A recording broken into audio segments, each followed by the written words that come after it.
never knew that Chris is a massive Celine Dion fan. In fact, that's why we don't often see him now broadcasting from his home, because he's got posters all over the wall.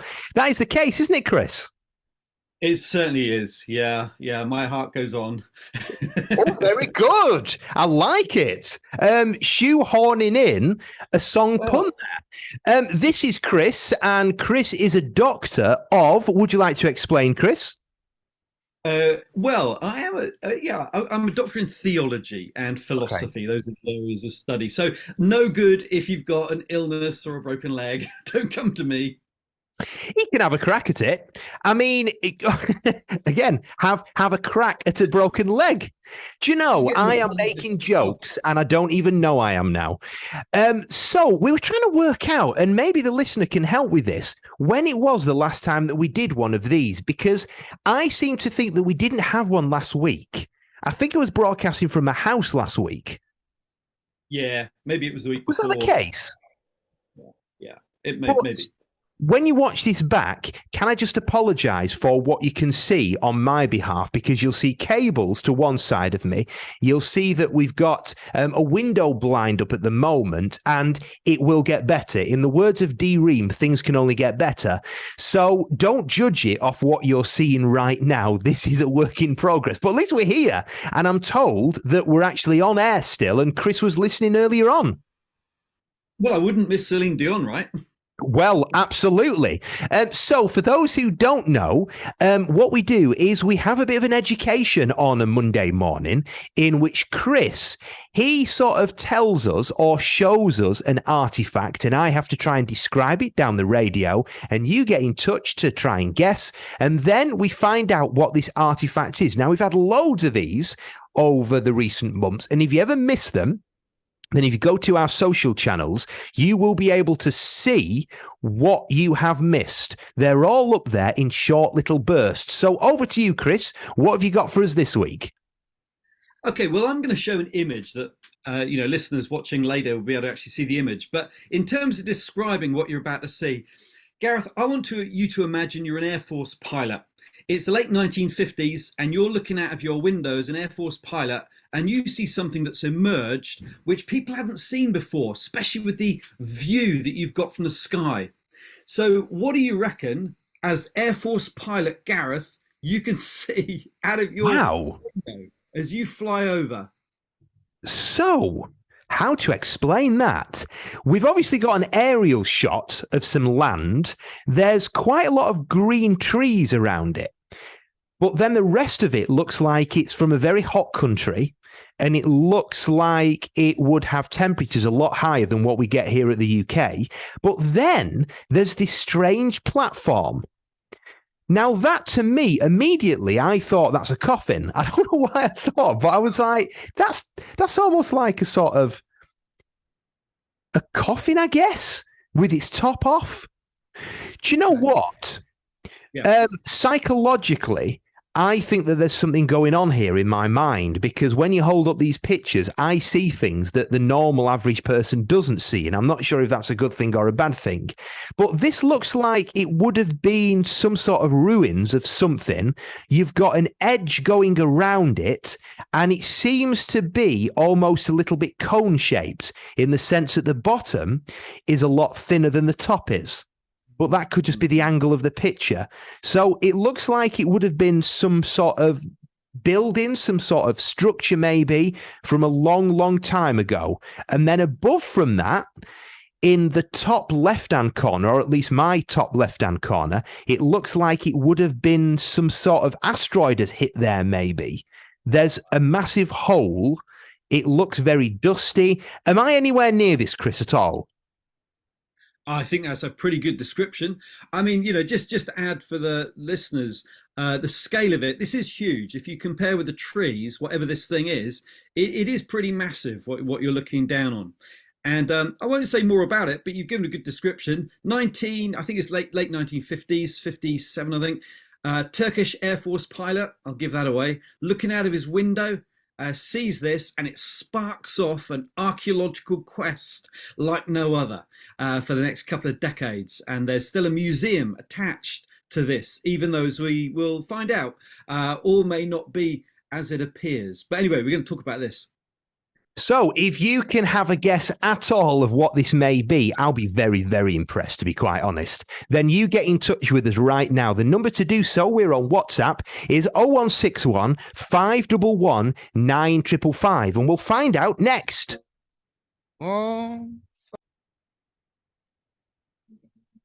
Love that. That is Kalo and Way Down We Go, which actually is exactly what the pilot who saw this probably did. So let's just do a recap, Chris. You've held up to the camera on your iPad. You've held up. It's sort of an interesting platform, I suppose. It's clearly something that's been made. It looks like it's the wreck of something. It looks a little bit like what you would imagine a boat to look like, maybe. But then again, I'm just going off what we spoke about off air and wondering if this is a clue to what we're going to talk about now. Over to you, Chris, because I've clearly not explained it that well. Well, your description improved there. The idea of it looking artificial, I mean, that's the thing that stands out, right? This looks like something man-made. And when a certain Turkish Air Force pilot saw this in the late 1950s, this is Mount Ararat, okay? We're up on Mount Ararat in Turkey. And it looked ship-shaped. It looked like the shape of a ship, a very large ship. And in fact, it was thought to match the dimensions of Noah's Ark. This is a very famous site now. It's considered by some to be the resting place of Noah's Ark, and it's been explored by many people over the years. In the 1970s, one of the NASA astronauts, James Irwin, one of the astronauts actually came because he was quite obsessed with the idea of finding Noah's Ark. So he came to explore and investigate this site. So it's drawn people actually from all around the world to this particular site. And there is a museum there, some associated artifacts that people think relate to Noah's Ark.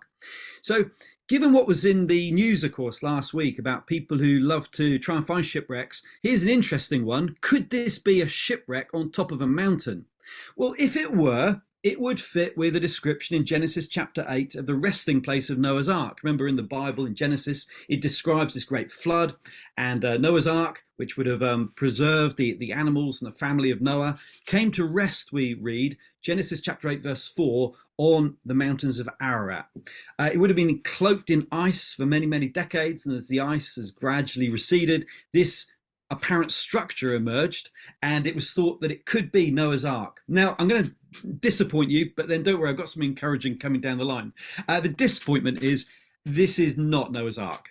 Over the years, investigation has been done, and what you looked at there is not artificial. It's not a ruin, it's not a structure. Archaeologically, this is not a boat. This is actually a geological formation, right? A natural formation. It still fascinates people. Still people are drawn there, and some even still argue it could be a boat, but there's no real evidence. It's soil, it's rocks, and there's a particular kind of formation that it fits with. It's not unique, actually. There are other formations in the region like this. So it's essentially a geological formation. That's not Noah's Ark. Could we find Noah's Ark? I mean, that would be an exciting thing to find. And if we're going to find Noah's Ark, it won't be at the bottom of the sea. It's going to be up on a mountain. Now, the mountains of Ararat is actually a region. It's a territory, large area. And there's a lot of glacier there that's still to melt. So who knows? Possibly. And you do sometimes get claims, but generally they turn out to be bogus or natural or misinterpreted. I personally don't think Noah's Ark will ever be found.